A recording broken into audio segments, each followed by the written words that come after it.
हम लोग जो है वो हिस्ट्री सेक्शन में हम लोग देखेंगे सामाजिक एवं धार्मिक सुधार आंदोलन को, और ये जो होगा पार्ट 1 होगा। ऑलरेडी इसमें जो है करीब करीब आपके 133 से आपके नंबर ऑफ़ क्वेश्चन ज़्यादा ही होंगे, तो इसीलिए आपका पार्ट 1 इसमें देखा जाएगा, क्योंकि हम लोग क्या देखेंगे डिटेल में भी देखेंगे हिस्ट्री, आपका मॉडर्न हिस्ट्री के सेक्शन को, और फिर जो है वो आपका हम लोग कुछ क्वेश्चन आंसर को भी सॉल्व करेंगे। तो ठीक है, ये स्पेशली क्या है, तो ये आपका प्रीवियस ईयर से रिलेटेड है, तो आप प्लीज़ इसको वॉच कर सकते हैं। सामाजिक व धार्मिक सुधार आंदोलन से रिगार्डिंग हम लोग डिटेल में हम लोग देख लेते हैं कि क्या क्या चीज़ें हमको जानना चाहिए। ये बहुत ही इम्पोर्टेंट चैप्टर है, ठीक है। 19वीं शताब्दी के सामाजिक एवं धार्मिक सुधार आंदोलन का भारत के आधुनिक इतिहास में विशेष स्थान है। इन आंदोलन ने बुद्धिजीवियों और आपके मध्यम वर्ग को सर्वाधिक क्या किया, प्रभावित किया। निर्धन सर्वसाधारण वर्ग इन आंदोलनों से क्या हुआ कि लगभग अप्रभावित रहा, जो आपका निर्धन और सर्वसाधारण वर्ग था उनका। आगे आपको बताया जा रहा है कि बुद्धिजीवी, उसके अलावा नगर उच्च जातियां और उदार रजवाड़े इन आंदोलन से प्रभावित थे।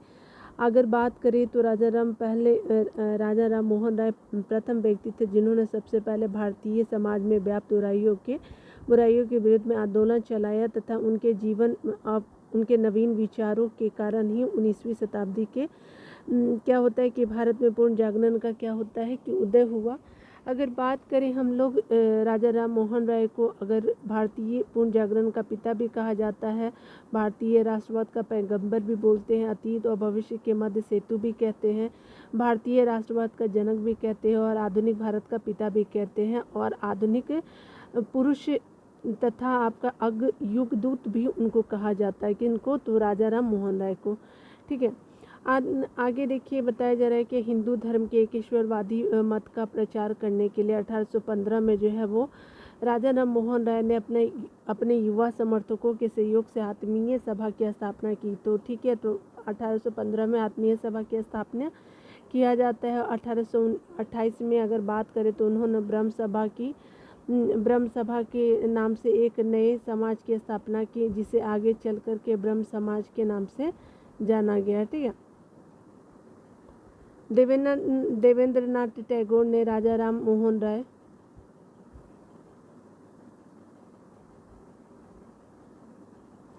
के विचारों के प्रसार के लिए 1839 ईस्वी में तत्वबोधिनी सभा की स्थापना की। कब, तो 1839 में। हिंदू धर्म का पहला सुधार आंदोलन ब्रह्म समाज था, और जिस पर कि आधुनिक पाश्चात्य विचारधारा का बहुत बड़ा प्रभाव था। मुगल बादशाह अकबर द्वितीय ने राजा राम मोहन राय को राजा की उपाधि के साथ अपने दूत के रूप में 1830 में जो है वो तत्कालीन ब्रिटिश साम्राज्य विलियम चतुर्थ के पास दरबार में भेजा था, ठीक है। किसके पास, तो ये ब्रिटिश सम्राट विलियम चतुर्थ के दरबार में भेजा था। राजा राय को इंग्लैंड में सम्राट से मुगल बादशाह अकबर द्वितीय को मिलने वाले पेंशन की मात्रा बढ़ाने पर विचार करनी थी, ठीक है। इंग्लैंड के ब्रिस्टल में जो है वो आपका 27 सितंबर 1833 को क्या होता है कि राजा राम मोहन राय की मृत्यु हो गई, जहां उनकी समाधि क्या है, स्थापित है। शिक्षा के केंद्र क्षेत्र में राजा राम मोहन राय जो है अंग्रेजी शिक्षा के पक्षधर थे। उनके अनुसार एक उदारवादी पाश्चात्य शिक्षा ही अज्ञान के अंधकार से हमें निकाल सकती है और भारतीयों को देश के प्रशासन में भाग दिला सकती है, ठीक है। उन्होंने मूर्ति पूजा, बाल विवाह, उसके अलावा सती प्रथा जैसी सामाजिक कुरीतियों का विरोध किया था, और रामकृष्ण परमहंस ने इस बात पर जोर दिया था कि ईश्वर तक पहुंचने में कई मार्ग हो सकते हैं। उन्होंने उपासना के सभी रूपों में एक ही परमात्मा की आराधना करते हुए सभी धर्मों की पूजा विधियों में एक ही ईश्वर की पूजा की, ठीक है, जिसे पाने के लिए सभी धर्मावलंबी अपने मार्ग से उस गंतव्य तक ध्यान करते हैं, ठीक है। रामकृष्ण परमहंस की शिक्षाओं की व्याख्या को साकार करने का जो श्री स्वामी विवेकानंद, जिनका टाइम पीरियड 1863 से लेकर के 1902 तक रहा था, को है, ठीक है। यानी रामकृष्ण परमहंस की शिक्षा का विस्तार स्वामी विवेकानंद जी ने किया। उन्होंने उन्होंने इस शिक्षा का साधारण भाषा में वर्णन किया है। स्वामी विवेकानंद इस नवीन हिंदू धर्म के क्या थे, प्रचारक के रूप में उभरे, नियो हिंदुज़्म के रूप में प्रचारक के रूप में उभरे। 1893 में क्या होता है कि वे शिकागो गए और जहां उन्होंने वर्ल्ड पार्लियामेंट ऑफ रिलीजन यानी विश्व धर्म संसद में अपने सुप्रसिद्ध भाषण दिया। आपका बताया जा रहा है सुभाष चंद्र बोस ने उनके बारे में कहा था कि जहां तक बंगाल का संबंध है, हम विवेकानंद को आधुनिक राष्ट्रीय आंदोलन का आध्यात्मिक पिता कह सकते हैं। ठीक है। रामकृष्ण मिशन की स्थापना स्वामी विवेकानंद ने आपका 1897 ईस्वी में किया था और 1909 में सोसाइटी पंजीकरण अधिनियम के अंतर्गत इसे विधिवत औपचारिक रूप से पंजीकृत कराया गया। बाद में रामकृष्ण मिशन का कलकत्ता के वेलूर में मुख्यालय खोला गया। मिशन का नामकरण जो है रामकृष्ण परमहंस के नाम पर ही हुआ। ठीक है। यह 19वीं शताब्दी के अंतिम महान धार्मिक और सामाजिक आंदोलन था। उनकी विशेषता है प्राच्य एवं पूर्वी और आधुनिक एवं पश्चिम, इन दोनों महान शक्तियों का समन्वय है। ठीक है। रामकृष्ण मिशन का उद्देश्य जो है वो धार्मिक और सामाजिक सुधार है, किंतु यह भारत की प्राचीन संस्कृति से अपनी प्रेरणा ग्रहण करता है। यह शुद्ध वेदांत के सिद्धांत को अपना आदर्श मानता है। इसका लक्ष्य मनुष्य के भीतर की उच्चतम आध्यात्मिकता का क्या करना है, विकास करना है, किंतु साथ ही यह हिंदू धर्म में पीछे विकसित मूर्ति पूजा जैसी चीज़ों की कीमत और आपका उपयोगिता भी स्वीकार करता है। मिशन की दूसरी विशेषता है सभी धर्मों की सच्चाई में विश्वास। आपका आगे बताया जा रहा है कि स्वामी विवेकानंद कहा करते थे कि सभी विभिन्न धार्मिक विचार एक ही मंजिल तक पहुंचने के केवल विभिन्न रास्ते हैं। ठीक है। मंजिल एक है लेकिन रास्ते अलग अलग हैं। शारदा मणि मुखोपाध्याय, जिन्हें शारदा देवी के नाम से जाना जाता है, का विवाह 23 वर्षीय रामकृष्ण परमहंस से 5 वर्ष की उम्र में 1859 को हुआ था, यानी शारदा मणि 5 साल की थी। ठीक है। आगे बताया जा रहा है क्या है कि मूल शंकर जो है वो स्वामी दयानंद का जन्म 1824 को गुजरात की मोरबी रियासत यानी आपका कठियावाड़ क्षेत्र के एक ब्राह्मण कुल में हुआ था। उन्होंने 1860 में अगर बात करें तो 1860 में मथुरा में स्वामी विजयानंद जी से वेदों के शुद्ध अर्थ और वैदिक धर्म के प्रति अगाध श्रद्धा प्राप्त की। ठीक है। 1867 में क्या होता है कि 1867 में उन्होंने पाखंड खंडिनी पताका लहराया। उनके विचार उनकी प्रसिद्धि पुस्तक सत्यार्थ प्रकाश में वर्णित थे। उनकी अन्य रचनाओं में पाखंड खंडन, वेद भाष्य भूमिका, आपका ऋग्वेद भाष्य है, अद्वैत मत खंडन है, पंच महायज्ञ विधि और वल्लभाचार्य मत खंडन प्रमुख है। ठीक है। तो ये हमने देख लिया यहाँ पे रचना के बारे में। स्वामी दयानंद ने कहा कि अच्छा शासन स्वशासन का स्थापन पर नहीं है। ठीक है। उसके अलावा ये लाइन भी पूछा गया बहुत एग्जामों में। दयानंद सरस्वती मूल शंकर ने अप्रैल 1875 में बम्बई में आर्य समाज की स्थापना की, जिसका मुख्य उद्देश्य जो था वो प्राचीन वैदिक धर्म की शुद्ध रूप से पुनः स्थापना करना था। ठीक है। आर्य समाज आंदोलन का प्रचार जो है प्राय पाश्चात्य प्रभावों को प्रतिक्रिया के रूप में हुआ। उसके अलावा अगर देखें तो 1877 ईस्वी में आर्य समाज का मुख्यालय लाहौर में स्थापित किया गया। इसके उपरांत आर्य समाज का अधिक प्रचार हुआ और आपका बताया जा रहा है कि शुद्ध वैदिक परंपरा में विश्वास के चलते स्वामी जी ने पुनः वेदों की ओर चलो का नारा दिया। स्वामी दयानंद का उद्देश्य था कि भारत को धार्मिक, सामाजिक और आपका राष्ट्रीय रूप से एक कर दिया जाए। धार्मिक क्षेत्र में वह मूर्ति पूजा, बहुदेववाद, उसके अलावा अवतारवाद, पशु बलि, श्रद्धा, तंत्र मंत्र तथा झूठे कर्मकांडों को स्वीकार नहीं करते थे। स्वामी दयानंद को उनके धार्मिक सुधार प्रयासों के कारण भारत का मार्टिन लूथर किंग कहा। ठीक है, आगे बताया जा रहा है कि आर्य समाज के नियम और सिद्धांत सबसे पहले बम्बई में गठित किया गया। ठीक है, उसके अलावा अगर बात करें 1892-93 में क्या होता है कि आर्य समाज 2 गुटों में बट गया। एक गुट पाश्चात्य शिक्षा का समर्थक था तथा दूसरा गुट पाश्चात्य शिक्षा विरोधी था। पाश्चात्य शिक्षा के विरोधियों में स्वामी श्रद्धानंद, उसके अलावा लेखराज और मुंशी राम प्रमुख थे। इन लोगों ने 1902 में क्या किया कि गुरुकुल की स्थापना की। ठीक है, पाश्चात्य शिक्षा के समर्थकों में लाला लाजपत राय तथा आपका हंसराज प्रमुख थे। इन लोगों ने दयानंद एंग्लो वैदिक कॉलेज की स्थापना की। सर्वप्रथम आपका बताया जा रहा है कि स्वामी दयानंद सरस्वती ने आपका स्वराज शब्द का क्या किया, प्रयोग किया और हिंदू को राष्ट्र भाषा के रूप में स्वीकार किया। ठीक है, प्रार्थना समाज की स्थापना 1867 ईस्वी में बम्बई में आचार्य केशव चंद्र सेन की प्रेरणा से आपका आत्माराम पांडुरंग द्वारा की गई। ठीक है, आगे बताया जा रहा है कि महादेव गोविंद रानडे इस संस्था से 1869 ईस्वी में जुड़े। इस संस्था का मुख्य उद्देश्य जाति प्रथा का विरोध करना, स्त्री पुरुषों की विवाह की आयु में वृद्धि, विधवा विवाह और स्त्री शिक्षा को प्रोत्साहन देना था। रानडे का प्रमुख उल्लेख जो है पश्चिमी भारत में संस्कृति पुनर्जागरण के अग्रदूत के रूप में किया जाता है। ठीक है, देव समाज की स्थापना 1887 में शिव नारायण अग्निहोत्री ने लाहौर में की थी। ये ब्रह्म समाज के पूर्व अनुयायी थे। इस समाज के उपदेशों को देवशास्त्र नामक एक पुस्तक में जो है संकलित किया गया 1873 ईस्वी में सत्यशोधक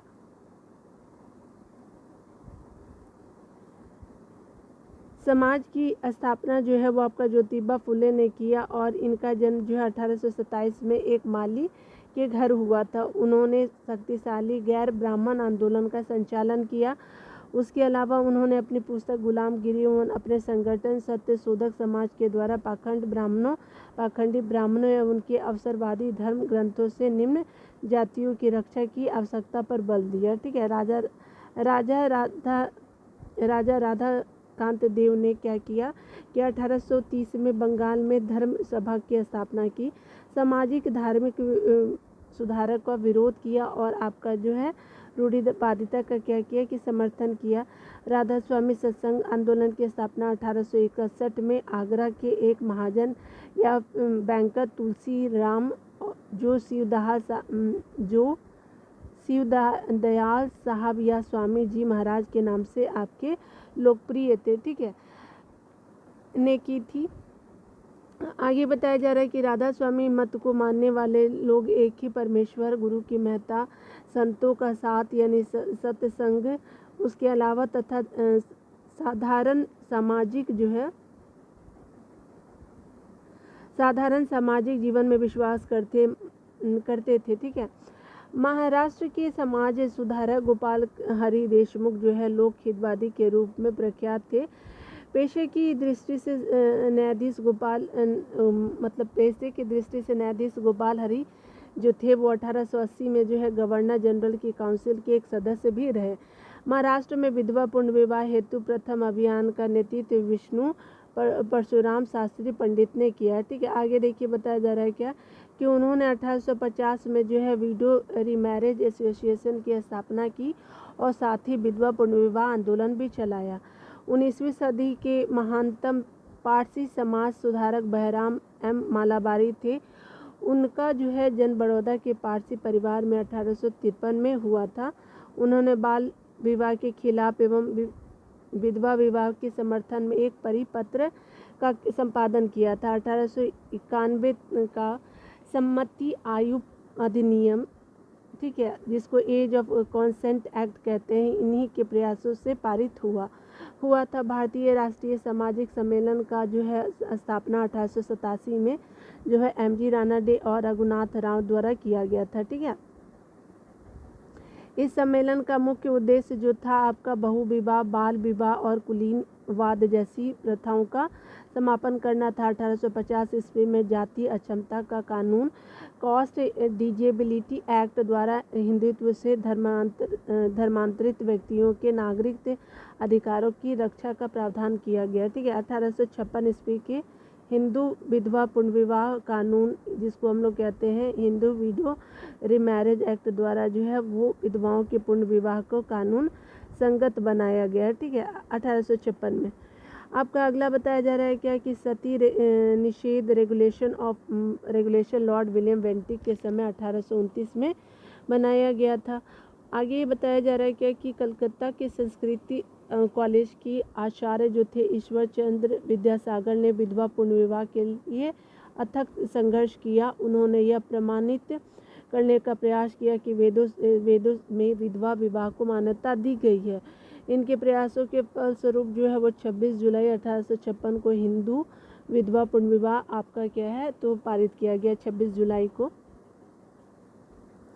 आगे बताया जा रहा है क्या कि राजा राम मोहन राय ने सती प्रथा का प्रबल विरोध किया।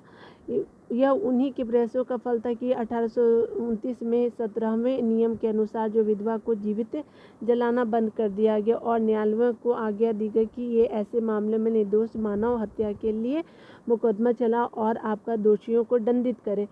लॉर्ड एलनबरो के काल में 1843 के एक्ट में जो है वो आपका गुलामी एक्ट 5 के गुलामी यानी दास्ता को गैर कानूनी बना दिया गया। ठीक है।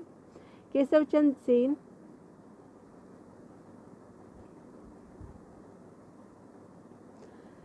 चंद्र सेन ने 1872 में के नेटिव मैरिज एक्ट को पारित कराने में महत्वपूर्ण भूमिका निभाई थी।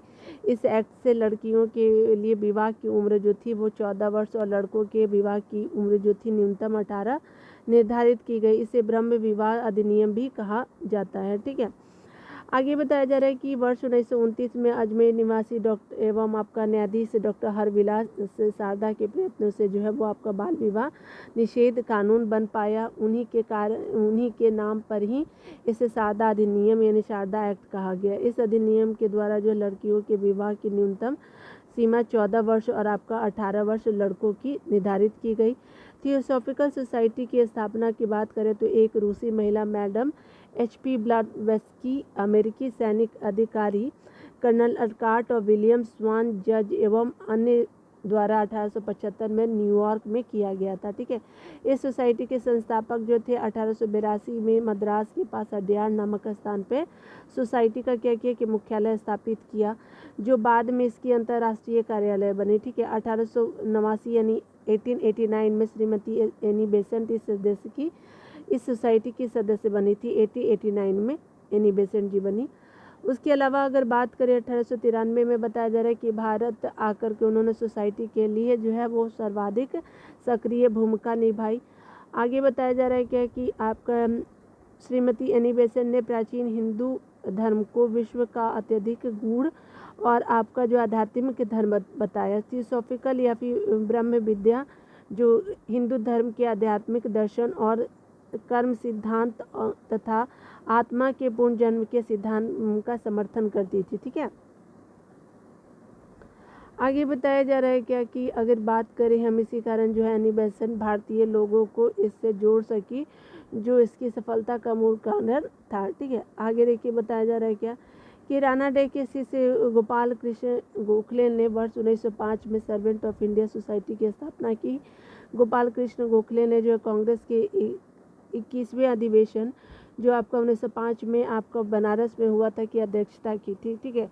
गोपाल गोखले जो थे महात्मा गांधी के राजनीतिक गुरु थे। वर्ष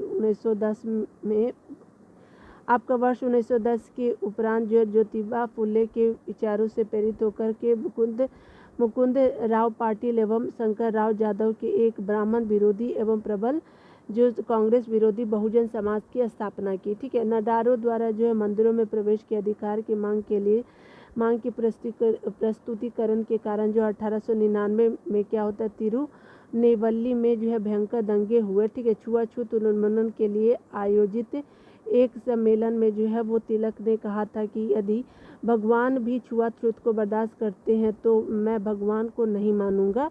ये तिलक जी का शब्द था। तिलक को लोग प्राय लोकमान्य और भारत का बेताज बादशाह कहते थे। दार उल उलूम देवबंद के संस्थापक सदस्यों में जो है वो मौलाना हुसैन अहमद भी थे और दार उल उलूम देवबंद की स्थापना जो है वो 1866 में किया गया था। ठीक है, आगे देखिए, इसमें डिटेल में हम लोग देख लेते हैं। यहाँ पे बोला जा रहा है कि 19वीं शताब्दी के धर्म एवं समाज सुधार आंदोलनों ने जनसंख्या के किस वर्ग को क्या किया कि आपको आकर्षित किया था। ठीक है, तो ये जो होगा आप देख सकते हैं बुद्धिजीवी को, और आपका उच्च आपकी जातियाँ भी थी। तो चलिए हम लोग आंसर देख लेते हैं। ठीक है, तो यहाँ देख सकते हैं कि आपका जो आंसर डी हो जाएगा। क्यों? 1B 2B और 4B हो जाएगा। ठीक है, चलिए यहाँ पे देख लेते हैं। देखिए यहाँ पे जो है हमने बताया था कि निर्धन सर्वसाधारण वर्ग नहीं था, तो इस तरह से बुद्धिजीवी थे, नगरीय उच्च जातियाँ थी और उदार राजवाड़े भी थे। तो इस तरह से आपका 1 का डी आंसर बिल्कुल सही हो जाएगा। ठीक है, ठीक है ना। चलिए देखिए यहाँ पे बोला जा रहा है क्या है कि 19वीं शताब्दी के धार्मिक एवं आपके सामाजिक सुधार आंदोलनों का जो भारत के आधुनिक इतिहास में विशेष स्थान है। इन आंदोलनों ने जो है वो बुद्धिजीवियों और मध्यम वर्ग को सर्वाधिक प्रभावित किया। ठीक है, निर्धन सर्वसाधारण वर्ग इन आंदोलनों से लगभग अप्रभावित ही रहा। बुद्धिजीवी आपका नगरीय उच्च जातियाँ और उदार रजवाड़े इन आंदोलनों से क्या हुए? प्रभावित थे। ठीक है, आगे देखिए बोला जा रहा है क्या कि यहाँ पे बताया जा रहा है कि 19वीं जो है भारत की आधुनिकीकरण हुआ था 19वीं शताब्दी की बात करें। ठीक है, उसके अलावा बताया जा रहा है कि सामाजिक धार्मिक आंदोलनों के मूल में बुद्धिवाद, वैज्ञानिक दृष्टिकोण तथा अन्य ऐसे विचार थे जो आधुनिकता के आधार बन पाए। ठीक है, तो यहाँ पे देख लेते हैं कथन और कारण में कौन सा हमारा सही हो जाएगा। तो देखिए यहाँ जो है आपका बी बिल्कुल सही हो जाएगा, ए और आर दोनों सही है। ए जो है सही व्याख्या आर है। ठीक है, ए की सही व्याख्या आर कर रहा है, यानी 19वीं भारत का आधुनिकीकरण हुआ। ठीक है, और आपको बताया जा रहा है कि सामाजिक धार्मिक आंदोलनों के मूल में बुद्धिवाद, उसके अलावा वैज्ञानिक दृष्टिकोण एवं अन्य ऐसे विचार थे जो आधुनिकता के आधार माने गए। ठीक है, तो इस तरह से बी हो जाएगा।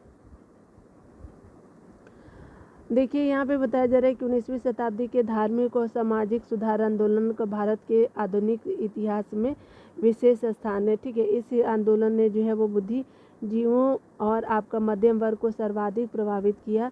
इन सामाजिक आपका आंदोलनों के कारण भारत का आधुनिकीकरण प्रारंभ हुआ। इसके मूल में बुद्धिवादिता तथा आपका वैज्ञानिक दृष्टिकोण निहित थे जो आपके आधुनिकीकरण के आधार स्तंभ माने जाते थे। ठीक है, कथन ए और आर जो है दोनों सही है और ए की सही व्याख्या आर है। ठीक है, आगे देखिए बोला जा रहा है क्या निम्न में से किस वर्ग को सर्वप्रथम पश्चिमी सभ्यता ने प्रभावित किया था। तो आपको सर्वप्रथम शिक्षित हिंदू मध्यम वर्ग को प्रभावित किया था, तो सी आंसर सही हो जाएगा। डिटेल देखिए, शिक्षित हिंदू मध्यम वर्ग को सर्वप्रथम पश्चिम सभ्यता ने क्या किया कि प्रभावित किया। नवीन पाश्चात्य शिक्षित वर्ग तर्कवाद, विज्ञानवाद और मानवतावाद से बहुत प्रभावित हुआ और भारतीय समाज और धार्मिक सुधारकों ने इस नवज्ञान से प्रभावित होकर के भीतर से हिंदू धर्म और समाज को सुधारने का क्या किया? प्रयत्न किया। और आपका अंधविश्वासी मूर्ति पूजा और तीर्थ यात्रा आदि को तर्क के तराजू से तौलकर धार्मिक और सामाजिक सुधार किए। ठीक है, आगे देखते हैं। आगे बताया जा रहा है कि निम्न महापुरुषों में से कौन है जो भारतीय जागृति का जनक कहलाता है। तो बी आंसर राजा राम मोहन राय हो जाएगा, बी। डिटेल देखिए, राजा राम मोहन राय को भारतीय पुनर्जागरण का पिता, भारतीय राष्ट्रवाद का पैगंबर, अतीत और भविष्य के मध्य सेतु, उसके अलावा जो है भारतीय राष्ट्रवाद का जनक और आधुनिक भारत का पिता, प्रथम आधुनिक पुरुष तथा युगदूत कहा जाता है। भारतीय राष्ट्रवाद का जनक किसको कहा जाता है? तो ये आपका राजा राम मोहन राय हो जाएगा, डी हो जाएगा ना। देखिए किसको जो भारतीय पुनर्जागरण का पिता कहा जाता है, तो ये राजा राम मोहन राय हो जाएंगे, ए हो जाएगा। भारतीय पुनर्जागरण का जो आंदोलन के पिता, तो ये राजा राम मोहन राय हो जाएगा, डी, 7 का डी।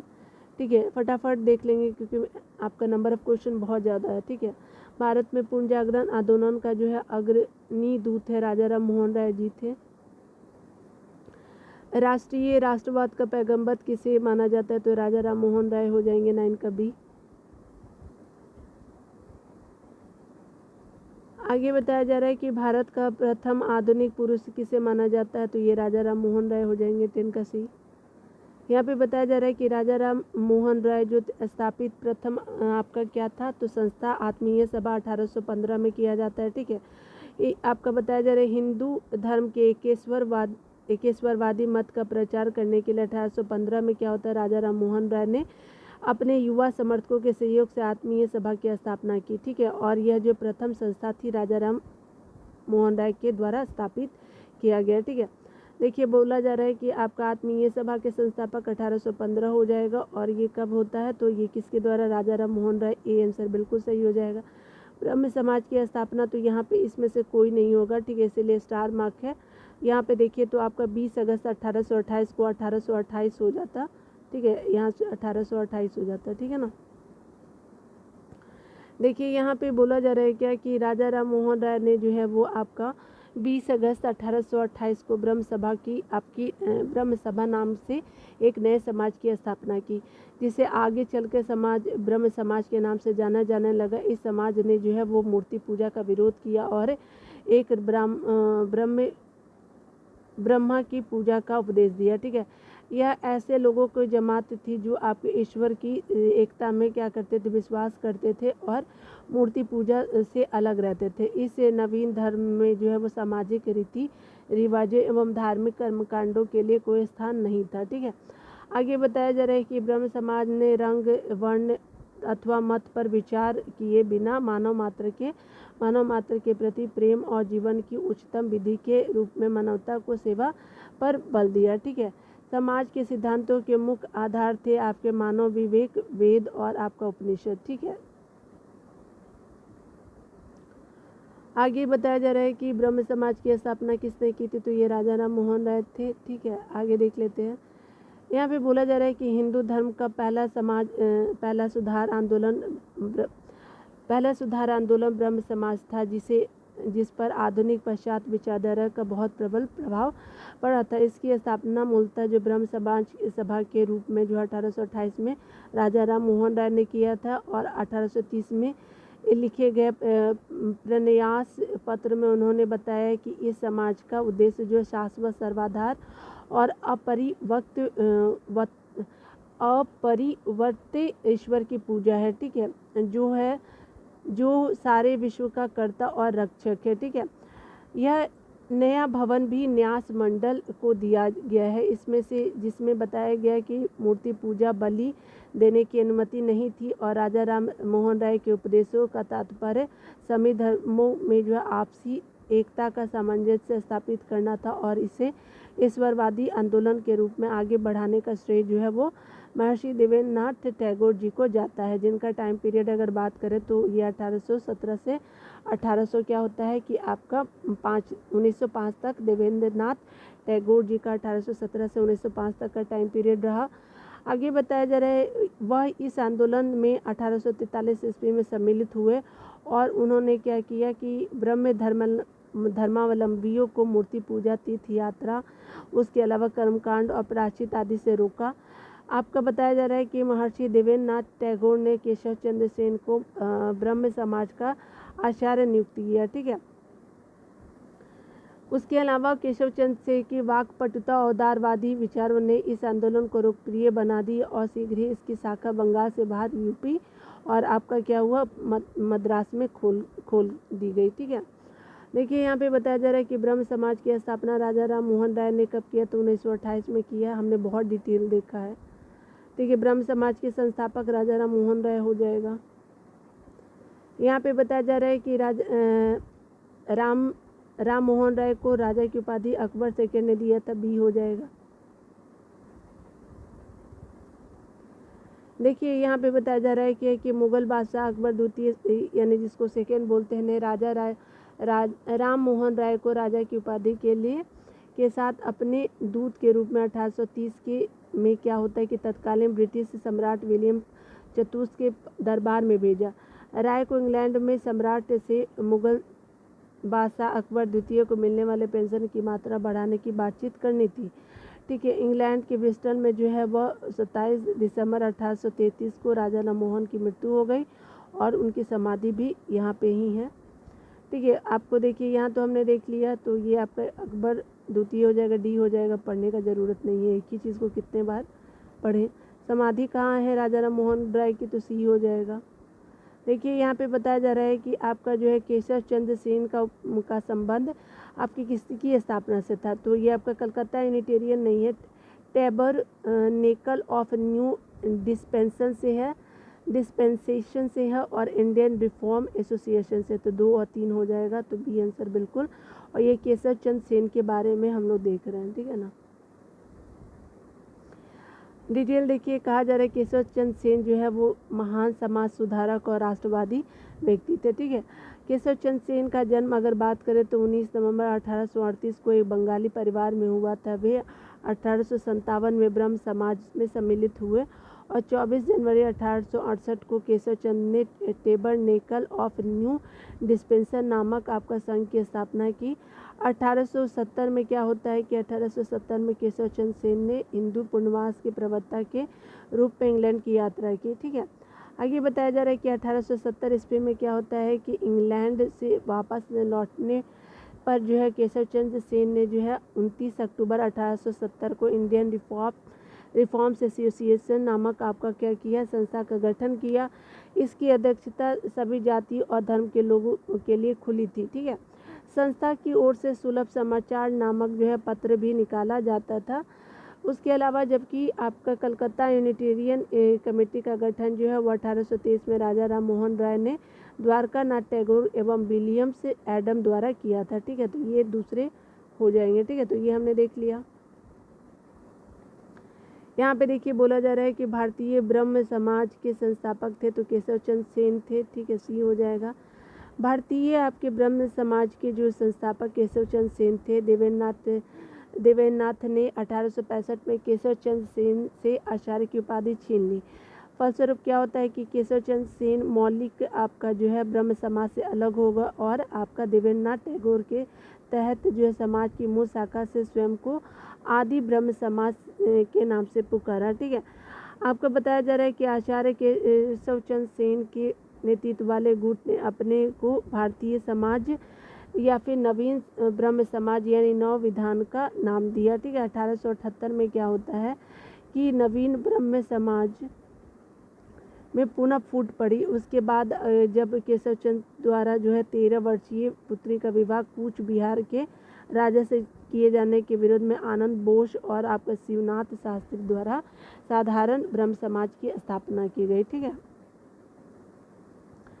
आगे देखिए बताया जा रहा है कि 20 अगस्त 1828 को राजा राम मोहन राय ने फेरंजी कमल बोस के मकान जो इस हेतु किराए पर लिया गया था में ब्रह्म समाज की स्थापना की गई थी। ठीक है, तारा चंद चक्रवर्ती इसके प्रथम सचिव थे और देवेंद्रनाथ टैगोर ने इस समाज में 1843 में और केशव चंद्र ने 1857 में सम्मिलित हुए। ठीक है, आपका आगे बताया जा रहा है कि देवेंद्रनाथ टैगोर एवं आपका केशव चंद्र सेन के मध्य वैचारिक मतभेद होने पर 11 नवंबर 1866 को केशव चंद्र सेन ने औपचारिक रूप से पृथक ब्रह्म समाज का क्या किया कि आपका गठन किया। तो इसका नामकरण भारतीय ब्रह्म समाज किया गया, जबकि पूर्व स्थापित ब्रह्म समाज को आदि ब्रह्म समाज के नाम से जाना गया। ब्रह्म समाज की मूल site www.brahmosomaj.net gazetteer of India volume 2 में इतिहास एवं संस्कृति मैकमिलन प्रकाशित बहुत डिटेल है ये तो। ठीक है, भारत का सामाजिक और सांस्कृतिक और आर्थिक इतिहास। ठीक है, इसमें ये इम्पोर्टेंट नहीं है। ठीक है ना, देखिए ये भी इम्पोर्टेंट नहीं है, यहाँ पे जो है ये मत देखिए। ठीक है, ये बहुत ही बड़ा है, ये मत देखिए। चलिए आगे देखते हैं। आदि ब्रह्म समाज के संस्थापक कौन थे, तो ये देवेंद्रनाथ टैगोर थे। तो आपका 22 का ए आंसर बिल्कुल सही हो जाएगा। जो इम्पोर्टेंट नहीं है उसको देखने से कोई फ़ायदा नहीं है। ठीक है ना, ब्रह्म समाज का सिद्धांत आधारित है, तो ब्रह्म समाज का सिद्धांत एक देववाद पे है, तो सी हो जाएगा। 1828 में क्या होता है कि आपका राजा राम मोहन राय ने ब्रह्म समाज की नींव डाली। ठीक है, आपका ब्रह्म समाज की स्थापना का जो उद्देश्य एक ईश्वरवाद की उपासना, मूर्ति पूजा का विरोध और अवतारवाद का खंडन है। ब्रह्म समाज ने सार्वभौम ईश्वर की उपासना पर बल दिया है। ठीक है, आगे देखते हैं। आगे कहा जा रहा है कि राजा राम मोहन राय ने निम्नलिखित किस्म से किसका विरोध नहीं किया? तो पाश्चात्य शिक्षा का विरोध नहीं किया था और सभी का किया था उन्होंने। देखिए, शिक्षा के क्षेत्र में राजा राम मोहन राय अंग्रेजी शिक्षा के पक्षधर थे। उनके अनुसार एक उदारवादी पाश्चात्य शिक्षा ही अज्ञान के अंधकार से हमें निकाल सकती है और भारतीयों को देश के प्रशासन में भाग दिला सकती है। आगे देखिए, बताया जा रहा है कि निम्न में से जो है किसे राम मोहन राय के धार्मिक सामाजिक विचारों के विरोध में प्रारंभ किया गया? तो आपका समाचार चंद्रिका को ये आपका स्टार्ट किया जाता है, बी हो जाएगा। राम मोहन राय के धार्मिक सामाजिक विचारों के विरोध में भवानी चरण बंदोपाध्याय ने 1822 में समाचार चंद्रिका पत्रिका को प्रकाशन शुरू किया। इससे पूर्व ये संवाद कौमुदी के संस्थापक थे। ठीक है, यहाँ पे बताया जा रहा है कि अगर हम बात करें तो यहाँ पे कहा जा रहा है कि ब्रह्म समाज की आपको सही बताना है। तो आपका ब्रह्म समाज, इसने मूर्ति पूजा का विरोध किया, बिल्कुल सही। धार्मिक ग्रंथों की व्याख्या के लिए इसने पुरोहित वर्ग को अस्वीकार किया, बिल्कुल सही। इसने क्या किया कि इसने इस सिद्धांत का प्रचार किया कि वेद त्रुटिहीन नहीं। ठीक है, तो इस तरह से आपका ए और बी सही हो जाएगा, सही पूछा था। देखिए, यहाँ डिटेल देख लीजिए। कहा जा रहा है क्या कि आपका ब्रह्म समाज की स्थापना जो है राजा राम मोहन राय के द्वारा 1828 में की गई। इसके प्रमुख सिद्धांत निम्न है। ठीक है, एक ईश्वरवाद पर विश्वास और हिंदू धर्म की कुरीतियों से मुक्त कराना। उसके अलावा जो है मूर्ति पूजा के विरोध और पुरोहितों के वर्चस्व पर कुठाराघात करना। उसके अलावा स्त्रियों की स्थिति का सुधारना, ये भी है। ठीक है, वेदों को त्रुटिहीन मानने वाले आपके स्वामी दयानंद सरस्वती थे। ठीक है, उसके अलावा इस प्रकार जो 1 और 2 आपके ब्रह्म समाज के लिए सही और तीसरा क्या है? तो आपका गलत है। ठीक है, आगे देखिए 27 नंबर प्रश्न में कहा जा रहा है कि 19वीं शताब्दी के उत्तरार्ध में जो है 9 हिंदूवाद के सबश्रेष्ठ प्रतिनिधि कौन थे? तो ये आपके स्वामी विवेकानंद जी थे। ठीक है, डिटेल देख लीजिए। आपको बताया जा रहा है क्या कि अगर बात करें रामकृष्ण परमहंस की शिक्षाओं की व्याख्यान को साकार करने का श्रेय जो है वो स्वामी विवेकानंद ने 1863 को 1902 ईस्वी उनका टाइम पीरियड है, 1863 से 1902। उन्होंने इस शिक्षा का साधारण भाषा में वर्णन किया।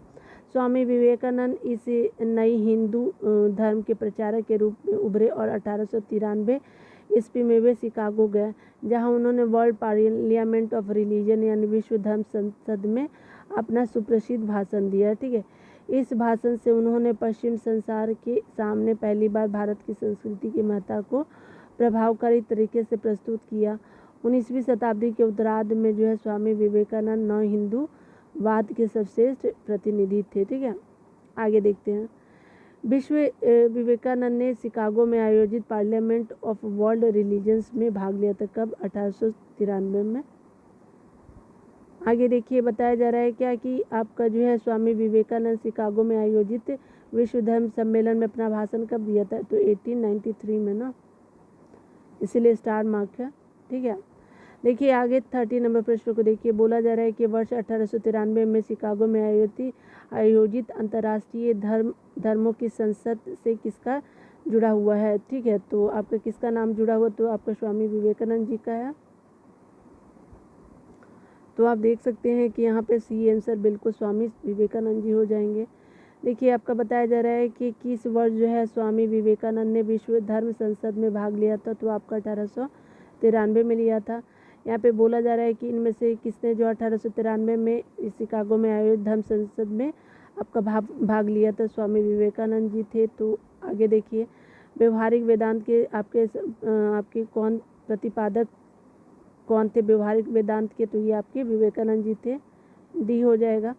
देखिए, यहाँ पे बताया जा रहा है कि व्यवहारिक वेदांत जिसको प्रैक्टिकल वेदांता की प्रतिपादक स्वामी विवेकानंद थे। ठीक है, विवेकानंद के अनुसार एक धर्म के रूप में वेदांत को गहन रूप से व्यवहारिक होना चाहिए ताकि हम अपने जीवन के प्रत्येक भाग में इसका पालन करने में सक्षम हो सके। विवेकानंद ने व्यवहारिक वेदांत पर सर्वप्रथम अपना भाषण 10 नवंबर 1896 को लंदन में दिया। ठीक है, आइए अगला देखते हैं। 34 नंबर प्रश्न में कहा जा रहा है कि इनमें से किस प्रख्यात समाज सुधारक ने ज्ञान योग, कर्म योग, आपका राजयोग नामक पुस्तक लिखा? तो ये आपका स्वामी विवेकानंद जी है। यहाँ पे बताया जा रहा है कि स्वामी विवेकानंद ने ज्ञान योग, कर्म योग, राजयोग नामक पुस्तक लिखी। 1893 में वे शिकागो गया और जहाँ उन्होंने वर्ल्ड पार्लियामेंट ऑफ रिलीजन, विश्व धर्म संसद में अपना सुप्रसिद्ध भाषण दिया। 1897 में उन्होंने आपका रामकृष्ण मिशन की स्थापना की।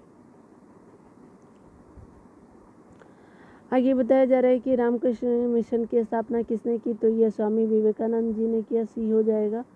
देखिए आपका आगे बताया जा रहा है कि रामकृष्ण मिशन की स्थापना स्वामी विवेकानंद ने 1897 में की।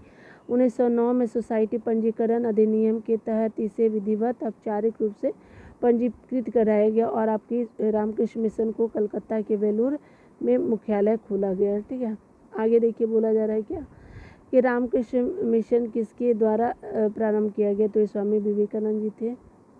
सी हो जाएगा। रामकृष्ण मिशन की स्थापना 1857 में आपका किसने किया? तो ये आपके विवेकानंद जी थे। ए हो जाएगा। स्वामी विवेकानंद रामकृष्ण मिशन की स्थापना 1897 में किया, तो डी हो जाएगा। उसी तरह से ये भी आपका रामकृष्ण मिशन की स्थापना स्वामी विवेकानंद जी ने डी में किया 1897 में।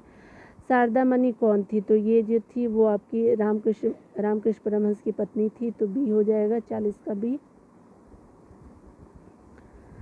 ठीक है, तो यहाँ पे देखिए बोला जा रहा है कि आपने देखा कि बी हो जाएगा। यहाँ पे बताया जा रहा है कि शारदा मणि मुखोपाध्याय जिन्हें शारदा देवी के नाम से जाना जाता है का विवाह 23 वर्षीय रामकृष्ण परमहंस से 5 वर्ष की आयु में 1859 ईस्वी में हुआ था। आगे बताया जा रहा है क्या कि ईश्वर के बारे में सोचने के लिए मेरे पास वक्त नहीं है, क्योंकि अभी इस धरती पर बहुत काम किया जाना बाकी। उपयुक्त कथन किसका है? तो ये आपका स्वामी ईश्वर चंद्र विद्यासागर जी के द्वारा था। डी आंसर हो जाएगा। यहाँ पे बताया जा रहा है क्या कि अगर बात करें ईश्वर है या नहीं, यह पूछे जाने पर विद्यासागर का जवाब था कि ईश्वर के बारे में सोचने के लिए मेरे पास वक्त नहीं है, क्योंकि अभी इस धरती पर बहुत काम किया जाना है। ठीक है, आगे देखिए। आगे बताया जा रहा है क्या कि ब्रिटिश साम्राज्य जो है वो पूरी तरह से सड़ चुका है, हर तरह से भ्रष्ट, अत्याचारी एवं हीन है। ठीक है, हर तरह से आपका भ्रष्ट, अत्याचारी एवं हीन है। यह कथन किसके द्वारा दिया गया? तो ये सिस्टर निवेदिता जी थी। ए हो जाएगा। ठीक है, आगे देखिए कहा जा रहा है, डिटेल भी आप पढ़ सकते हैं। ठीक है, और ये विवेकानंद जी की शिष्य रही थी। स्वामी विवेकानंद द्वारा स्थापित किया गया था। तो ये आपका जो है दयानंद सरस्वती, एक मिनट फिर से देख लीजिए इसको। दयानंद सरस्वती द्वारा स्थापित किया गया, तो आर्य समाज का स्थापना किया गया, तो बी हो जाएगा। यहाँ पे बताया जा रहा है कि दयानंद सरस्वती जिसका मूल नाम क्या है? मूल शंकर है। ठीक है, आपका दयानंद सरस्वती जी का ने आपका अप्रैल 1875 में बम्बई में आर्य समाज की स्थापना की। ठीक है, इसका मुख्य उद्देश्य की बात करें तो प्राचीन वैदिक धर्म की शुद्ध रूप से पूर्ण स्थापना करना था।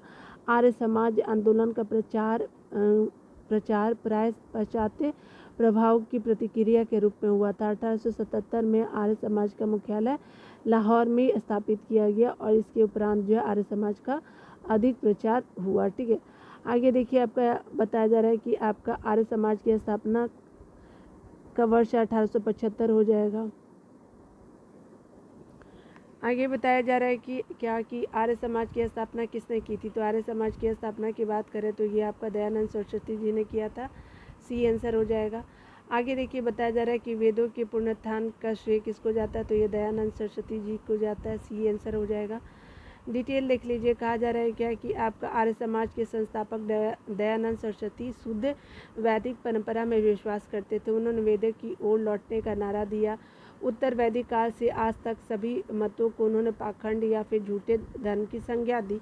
1867 ईस्वी में उन्होंने झूठे धर्मों का खंडन करने के लिए खंडिनी पताका लहराई और आपका दयानंद सरस्वती वेदों को भारत के आधार स्तंभ के रूप में देखते थे। उनका विश्वास था कि आपका जो है हिंदू धर्म और वेद जिस पर कि भारत का पुरातन समाज क्या है टिका है, टीका था शाश्वत, अपरिवर्तनीय और धर्मातीत एवं दैवीय है। इसलिए उन्होंने वेदों की ओर लौटने का क्या किया, आपका नारा भी दिया और वेद ही समस्त ज्ञान के स्रोत है का नारा दिया।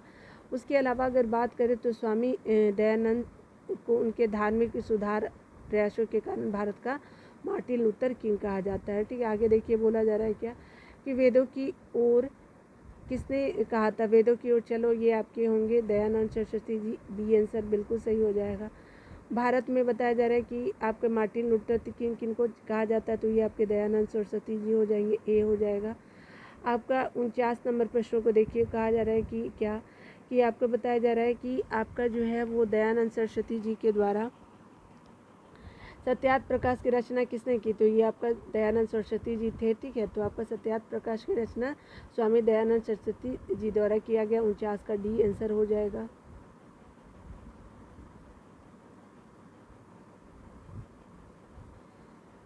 मूल शंकर यानी स्वामी दयानंद का जन्म 1824 में आपका गुजरात की मोरबी रियासत काठियावाड़ के क्षेत्र में ब्राह्मण कुल में हुआ था। उन्होंने 1860 में मथुरा में स्वामी विजयानंद जी से वेदों के शुद्ध अर्थ एवं आपका वैदिक धर्म के प्रति अगाध श्रद्धा प्राप्त किया। 1867 में उन्होंने क्या किया, पाखंड खंडिनी पताका लहराया। 1875 में उन्होंने बम्बई में आर्य समाज की स्थापना की। उनके विचार उनकी पुस्तक आपके सत्यार्थ प्रकाश में वर्णित है। ठीक है, उसके अलावा अगर बात करें उनकी अन्य रचनाएं की बात करें तो ये पाखंड खंडन, वेद भाष्य भूमिका, आपका जो है ऋग्वेद भाष्य है, अद्वैत मत खंडन है, पंच महा यज्ञ विधि एवं आपका बल्भाचार्य मत खंडन प्रमुख है। ठीक है, आगे बताया जा रहा है क्या कि सत्यार्थ प्रकाश किसके द्वारा लिखा गया, तो ये आपका दयानंद सरस्वती जी के द्वारा लिखा गया। 50 का डी हो जाएगा। आपका अगला बताया जा रहा है कि सत्यार्थ प्रकाश के लेखक कौन है, तो ये ई हो जाएगा। ठीक है, दयानंद सरस्वती जी थे, ई हो जाएगा। आगे देखिए बोला जा रहा है क्या कि आपका बात सत्यार्थ प्रकाश के पवित्र पुस्तक आर्य समाज की है, ए हो गया। यहाँ पे बताया जा रहा है क्या कि आपका पुस्तक सत्यार्थ प्रकाश के लेखक कौन है, तो दयानंद सरस्वती जी हो जाएगा, सी हो गया। आगे देखिए बताया जा रहा है कि निम्नलिखित में से आपको संगठनों में से किसे जो शुद्ध आंदोलन का समर्थन किया, तो ये आर्य समाज ने किया। 54 का 1 हो जाएगा। दयानंद सरस्वती जो द्वारा 1875 ईस्वी में बम्बई में स्थापित आर्य समाज में ने धर्म परिवर्तित हिंदुओं एवं हिंदू धर्म में वापसी हेतु शुद्धि आंदोलन का समर्थन किया। ठीक है, आगे देखिए बताया जा रहा है क्या, यहाँ पे बताया जा रहा है कथन और कारण पे आपको ध्यान देना है कि क्या सही हो सकता है। आर्य समाज आंदोलन ने हिंदुओं में आत्मविश्वास और आत्मनिर्भरता प्रदान की। उसके अलावा कथन आर जो है वो देखिए ये कथन है और ये कारण है। आपका आर्य समाज आंदोलन ने श्वेत जाति की श्रेष्ठता में विश्वास की जड़ों को कमज़ोर किया। तो देख लेते हैं यहाँ पे क्या है, तो यहाँ पे क्या हो जाएगा, बी आंसर बिल्कुल सही हो जाएगा।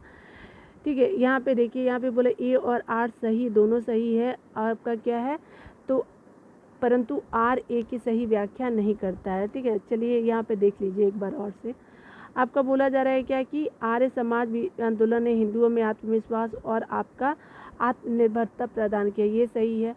और आर्य समाज आंदोलन ने श्वेत जाति की श्रेष्ठता में विश्वास की जड़ों को क्या किया, कमजोर किया। सही दोनों है, लेकिन आपका दोनों आपका व्याख्या नहीं कर रहा है। ठीक है, तो बी आंसर हो जाएगा।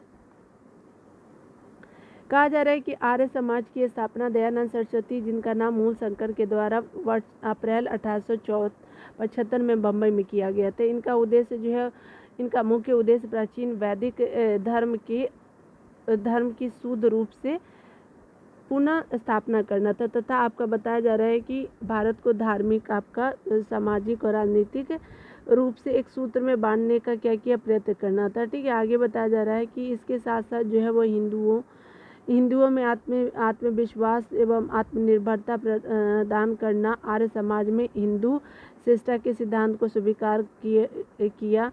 उसके अलावा श्वेत जातीय श्रेष्ठता के सिद्धांत को नकारा। इस प्रकार कथन और कारण क्या है, आपका सही है, लेकिन कारण आर कथन ए की सही व्याख्या नहीं करता, इसलिए आपका बी सही उत्तर हो जाएगा। ठीक है, आगे बताया जा रहा है कि निम्नलिखित में से किसने कहा था कि अच्छा शासन स्वशासन का स्थापनापन नहीं है, तो ये आपका है स्वामी दयानंद जी ने कहा था, सी हो जाएगा। यहाँ पे डिटेल देख लीजिए तो कहा जा रहा है कि स्वामी दयानंद सरस्वती विदेशी दासता को एक अभिशाप मानते थे और स्वतंत्रता और आपके लोकतंत्र के हिमायती थे। उनके धार्मिक विचारों में स्वदेशी का विशेष महत्व था और आपका जो है राजनीतिक क्षेत्र में वे कहते थे कि बुरे से बुरा देशी राज्य जो है वो अच्छे से अच्छे विदेशी राज्य से अच्छा है। ठीक है, आगे देखिए यहाँ पे कहा जा रहा है क्या कि 57 नंबर प्रश्नों को कि निम्नलिखित में से किसे जो है कि किस व्यक्ति ने सर्वप्रथम स्वराज शब्द का प्रयोग किया और हिंदी का राष्ट्रभाषा माना, तो ये आपका दयानंद सरस्वती जी थे। ठीक है, 57 का बी हो जाएगा। यहाँ पे बताया जा रहा है कि स्वामी दयानंद सरस्वती जो थे स्वराज शब्द का प्रयोग किया और आपका सर्वप्रथम उन्होंने किया और हिंदी को राष्ट्रभाषा के रूप में क्या किया, स्वीकार किया। आगे देखिए बोला जा रहा है कि आपको बताना है, कालक्रम को बताना है कि आपका कालक्रम क्या होगा। तो आपका तुलसीदास पहले होंगे, उसके बाद आपके राजा राम मोहन राय, विवेकानंद जी, आपके फिर दयानंद सरस्वती जी हो जाएंगे और लास्ट में आपके स्वामी विवेकानंद जी हो जाएंगे। ठीक है, पहला, दूसरा, तीसरा और आपका चौथा हो जाएगा। इस तरह से आपका 58 का बी आंसर सही हो जाएगा। ठीक है, तुलसीदास, राजा राम मोहन राय, दयानंद सरस्वती और लास्ट में आपके विवेकानंद जी हो जाएंगे। ठीक है, अगर बात करें तुलसीदास का जन्म जो है 16वीं सदी ईस्वी में राजा राम मोहन का आपका 1772 से 1873 का टाइम पीरियड रहा। आपका दयानंद सरस्वती जी का 1824 से 1883 तक का था, विवेकानंद जी का 1863 से 1902 तक था। ठीक है, आगे देखिए बोला जा रहा है क्या कि 59 नंबर प्रश्नों की किसने महाराष्ट्र में प्रार्थना समाज की स्थापना की, तो ये आत्माराम पांडुरंग जी थे। बताया जा रहा है डिटेल में, प्रार्थना समाज की स्थापना 1867 में बम्बई में आचार्य केशव चंद्र सेन की प्रेरणा से आत्माराम पांडुरंग द्वारा किया गया था। महादेव गोविंद रानडे इस संस्था से 1869 में क्या हुआ, जुड़े और इसके प्रमुख संचालक बने। इस संस्था का प्रमुख उद्देश्य जाति प्रथा का विरोध, स्त्री पुरुष की विवाह की आयु में वृद्धि, विधवा विवाह एवं स्त्री शिक्षा को क्या करना था, प्रोत्साहन देना था।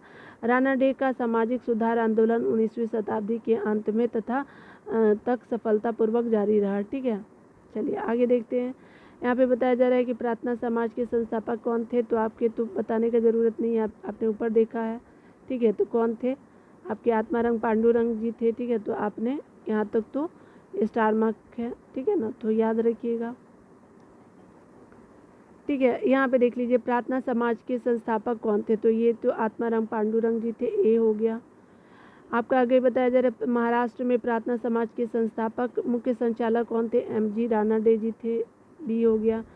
आगे बताया जा रहा है कि देव समाज का संस्थापक निम्नलिखित में से कौन थे, तो देव समाज के संस्थापक शिव नारायण अग्निहोत्री जी थे। ठीक है, सी हो जाएगा। देव समाज की स्थापना जो है वो 1887 में शिव नारायण अग्निहोत्री ने लाहौर में की। ये जो है ब्रह्म समाज के पूर्व अनुयायी थे और इस समाज के उपदेशों को देवशास्त्र नामक एक पुस्तक में संकलित किया गया।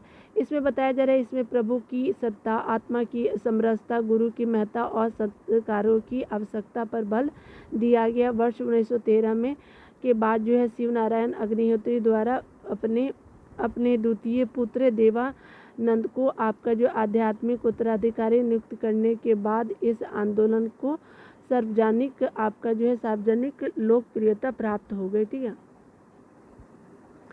आगे बताया जा रहा है कि आपका किसने जो 1873 में सत्य शोधक समाज की स्थापना की, तो ये ज्योतिबा फुले जी थे, बी हो गया।